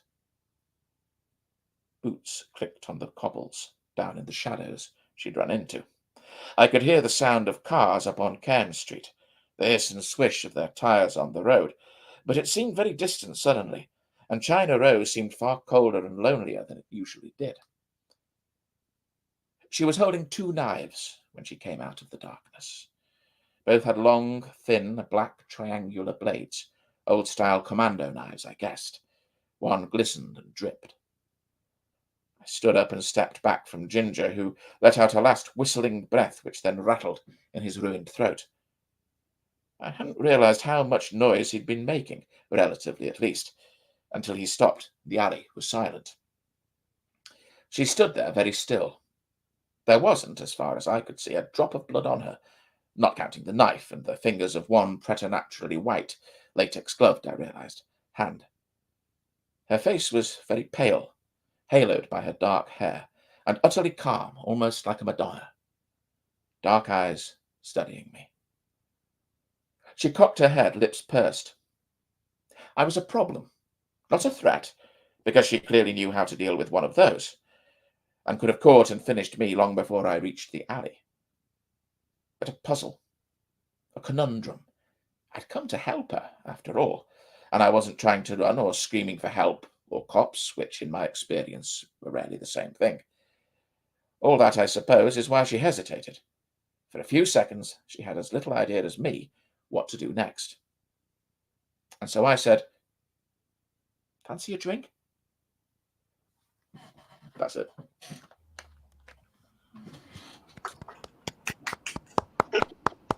Love that. Love it.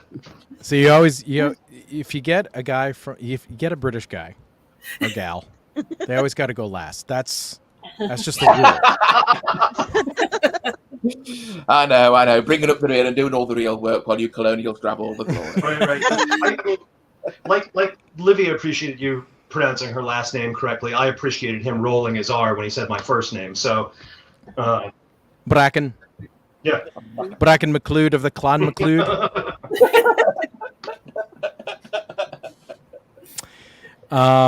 Fantastic stuff. Ellen, what'd you love about the story? Everything. That's why I put it first.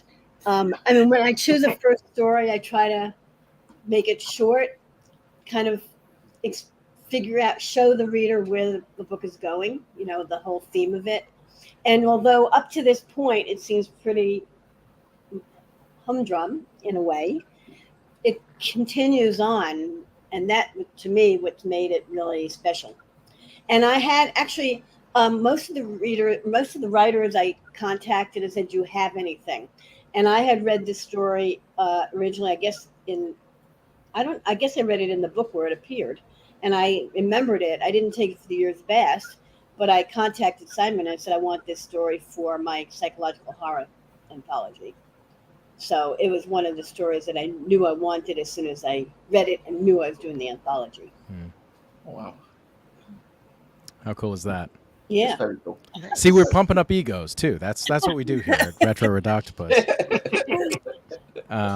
Guys, everybody, we crossed the 90-minute mark, so I'm going to try to wrap it up kind of quickly. But thank you to everybody. Those stories were incredible. Amazing readings, 3 amazing readings from 3 rising masters of the genre, and all on a Sunday afternoon or evening if you're checking us out in the UK. But before we get out of here, I thought, since this is Retro Ridoctopus, we always like to swing things around to some nostalgia at the end of our Brig episodes. So I'll pose this question right now to our 4 illustrious guests and to my co-host Delphine as well, and anyone who still happens to be lurking in the live chat. The question is, we like to do these Octoponder questions. Octoponder this, guys. Name one psychological horror film that really got into your head. And I'll start. Mine's really retro. I mean, as soon as you ask that question, it's oh shit, I haven't watched that many films, horror films, but the first thing that actually did come to my mind was a original Twilight Zone episode that I vaguely remembered, but I couldn't remember that much about it. But I was able to Google it and find out what it was. And it was the first episode and the first season called "Where Is Everybody?" Yeah. And I looked up. I couldn't remember. I thought I knew how it ended, but I had to find how the fuck did it end? Was it psychological? And it's like absolutely yes. And I actually think it's based on. If not based on, it's very similar to a story by J.G. Ballard. It's about this guy, Earl Holliman, who's wandering around in a town. There's no one there. He can't find anyone. He's freaking out. And I guess I can tell the end since it's like, sure. How is a spoiler, 50 to 60 years.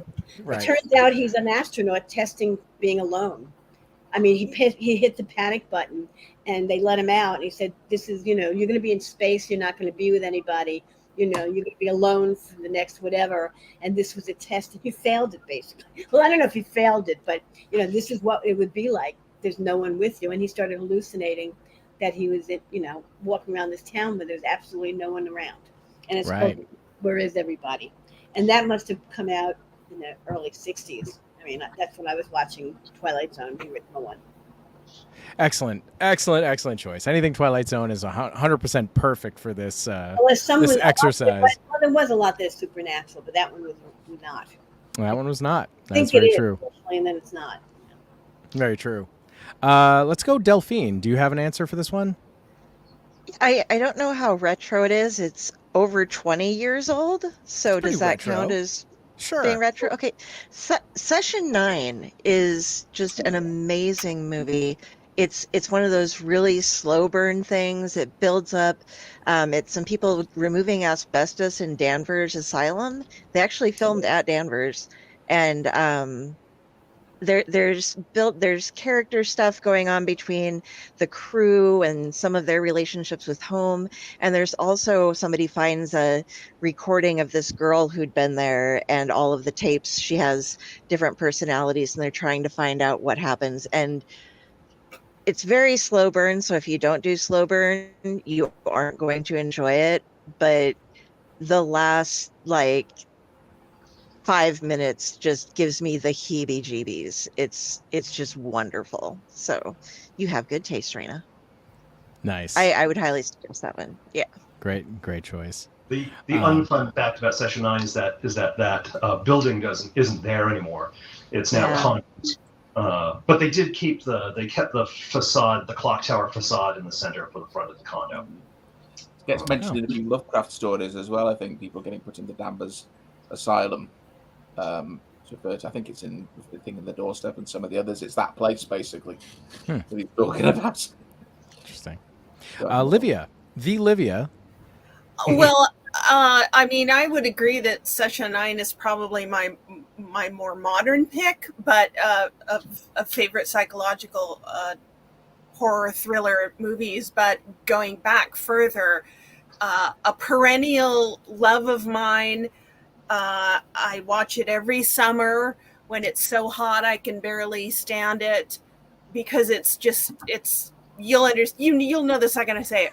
Rear Window, Hitchcock's Rear Window. Yeah. It plays into my horror of being trapped and seeing things that are horrible and that are happening, and realizing at some point you've been seen and you can't move because the horrible thing is now coming for you.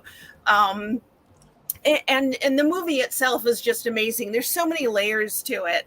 The people's lives playing out, and who, how they all interact with each other and with and fit into the main mystery. I mean, I love all of Hitchcock's films, and I could have picked pretty much any of them. Psycho is amazing, but Rear Window is the one that truly gets me. It just it's just this little contained universe within a block of New York City. And I love that. I love how I love everything about it. I don't want to go on and on, but yes. Yeah, it's like Paranoia the movie, right? Yes. I mean, it's It's funny that you pick Rear Window, because my pick, I'm a huge Brian De Palma fan, and so my pick is his homage to Rear Window. Oh, which is Body Double. Right. A what? Which one? Body Double. Oh, Body Double. Oh, Body Double. Story about an actor who's house sitting for a friend, and he's watching. His friend has because it's sort of a sleazy LA film instead of a noirish New York film. But he's got this telescope, and he's watching this woman across the valley, and he witnesses horrible things. And the fun part of the story, what makes it such an effective homage, is that he's not recovering from an injury like Jimmy Stewart. He's got crippling claustrophobia. And so anytime he's trying to solve this mystery, he's trying to figure out what actually happened. And there's a great scene where he's on the killer's trail, and he's chasing him, and the killer runs into this little pedestrian tunnel, right, to go through a section. And he gets halfway through the tunnel, and he has a panic attack because it's so close, and he feels claustrophobic. And the killer realizes that he's completely paralyzed, and comes back to him whoa, and it's just such a fantastic movie, and it's got this great hallucinatory scene with Frankie Goes to Hollywood, and it's just a fantastic movie. But yeah, it's the same story. It's his version of Hitchcock's Rear Window, but with Hollywood sleaze. Well, since we're all doing Rear Windows, I guess I can't pick Fright Night, but okay.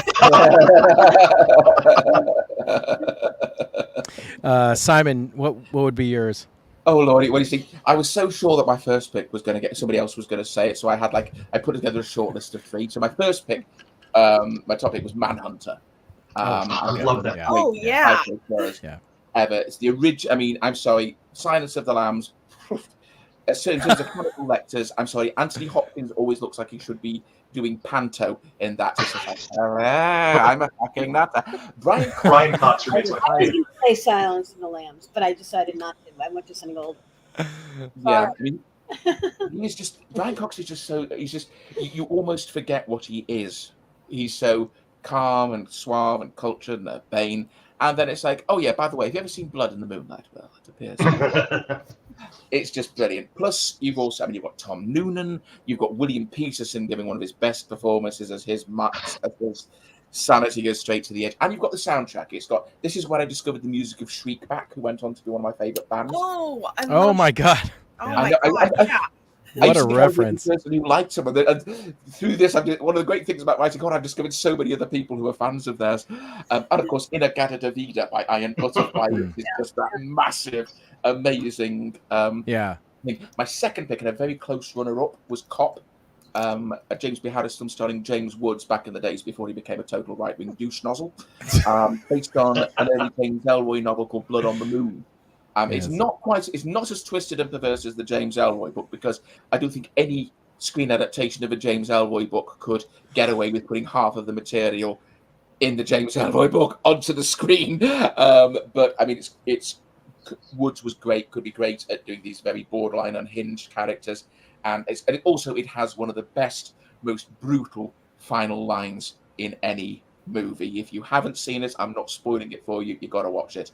And one last honourable mention, a very little known Charles Bronson film from 1983 called 10 to Midnight, which has Brad Davis's brother Gene as a killer who murders people after stripping naked so that there's no blood on his clothes.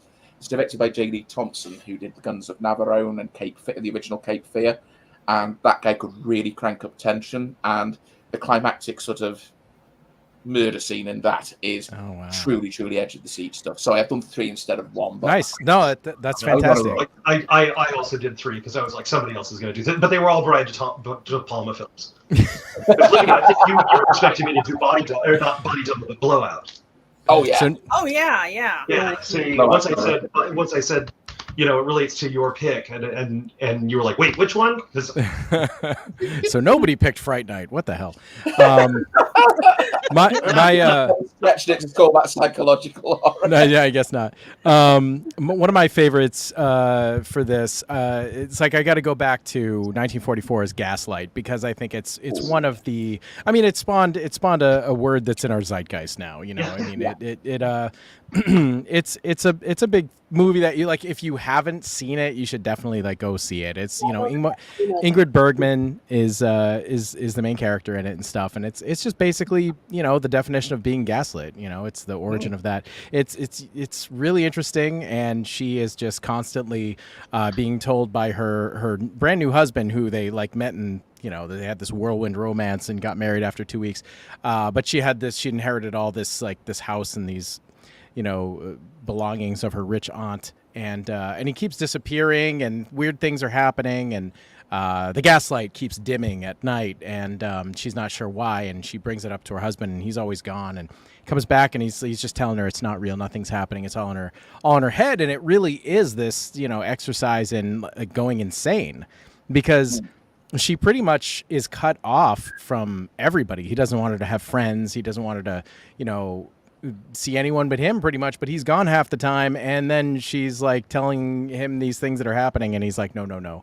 And of course, in reality, there's a lot going on behind the scenes. You find out by the end, and, I don't have to ruin the whole thing, but it is a great movie. It's actually a remake of a film of the same name that came out in 1940, but the 44 one is just the better version, and it's got Ingrid Bergman, and you should just go see it. So, but yeah, there's lots of great examples for sure.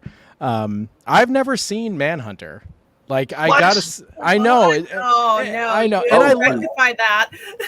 I know. I regret having come on this show. Damn. A great ahead of you. I envy you. I strongly feel like Simon that Brian Cox is the best Hannibal Lecter. Is the best Hannibal. Followed by Mads Mikkelsen. Like Anthony Hopkins is the least good Hannibal Lecter, and he won an Oscar for it.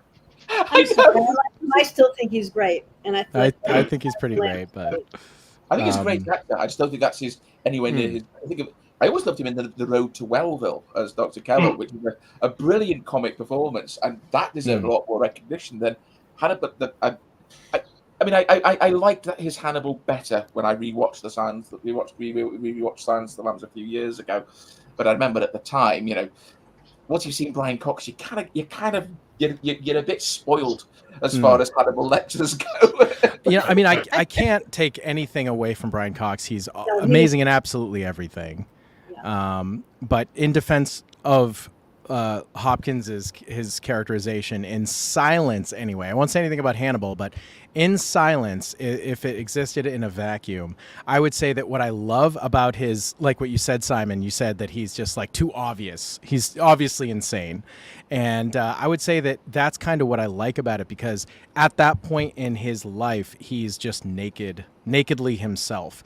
There's no need to have any sort of mask on at that point. So he's already been in the insane asylum for a while, which has probably contributed to his decline as well. I'm sure when he went in, he wasn't exactly the way we met him, but I sort of dig that. I think it's really cool. And his eyes are, in my opinion, pretty unsettling. Well, you can't see it, but off to the right beside Simon is a chiaroscuro drawing of the dome at the in Florence, Italy, because that's what he has instead of a view. Oh yes, I've been in this room for 13 years now, and I know. That's right. What I want is a window where I can see perhaps running water. Excellent use of the term chiaroscuro too, for all the art history buffs in the audience. My God. Well, thanks everybody. Word sings. Yeah. Well, thanks everybody. Honestly, this was a lot of fun. I hope everybody had fun watching. Before we go, I'm going to hand the mic to our guest one more time and ask where people should go to follow them, and if there's anything else you have that you'd like to mention or promote, any sort of other release or any other appearance or anything like that. Ellen. Okay. Well, this is coming out September, whatever date we said. Got the best horror of the year is coming out in late October, I hope. I'm on Facebook and Twitter. Just Google me, and on Blue Sky. And I have a website that's not as up to date as I would like, although I blog occasionally with what's happening. I'll be at World Fantasy. I'll be in Glasgow for the World Science Fiction Convention. I'll be at Storyfest in Connecticut in the fall, and something called the Long Island Something of Horror that was going to be in Long Island is actually going to be on Wall Street late October, because they lost the venue in Long Island. So it's some horror convention, a new one. So that's where I'm going to be and where I can be found. Blabbering on Facebook, on Twitter a lot. I argue with politicians and then mute them. Or mute their followers. It's a growing industry. First I mute, then I block. Right. I love muting and blocking, and then really harassing these horrible politicians. Not that they see the responses, but it makes me feel better. It's a growing industry. We're all dabbling. Livia, where can people find you? I mean, I'm on Facebook, and my website is horrifically out of date. I look at it every once in a while and go, whatever. I'm not on any other social media anymore. I couldn't handle it. I can contact her for you. Give you her email. And I'm a very, very slow writer, so I'm working on a lot of stuff. I have some things that I'm finishing up. You're not going to see any of it until next year. So it sounds very uninspiring, but I swear to God, I'm actually a writer, and I'm writing. I'm inspired. I'm sure Raina in the audience is very inspired too. She's commented a few times. So, Bracken. I'm terminally online. I shouldn't be. You can find me on Facebook. Agreed. Again, be mean to mean people, and I'm also on Blue Sky, where I'm much nicer. But still mean to mean people. My latest book is Closing Costs. Like I said earlier, I'm working on a new book, which is a body horror novel about tattooing, because I know nothing about that. That's kind of me. I'll be with Ellen at Storyfest in Connecticut this October. Be on a panel on this. Very cool. Hopefully. Yep. Very cool. Fears or psychological horror. And if anybody hasn't read it, go read Bracken's novel "Come to Dust." It's great. Oh, thank you. I'm very fond of that one. Yeah. Yeah, good stuff. Simon. Yeah, well, I'm online both as Simon Bestwick and as Daniel Church. My identity crisis is spread out across the internet. You can find both versions of me on Facebook and on Twitter, whatever. I'm referred by its dead name. If it's good enough for Elon, it's good enough for me. I've just started on Instagram as Danny the Church under my other identity. I've got a blog as Simon Bestwick, and I've got a website as Daniel Church, which has got this ridiculously convoluted name because I haven't bought a proper domain name yet. But you can find stuff there.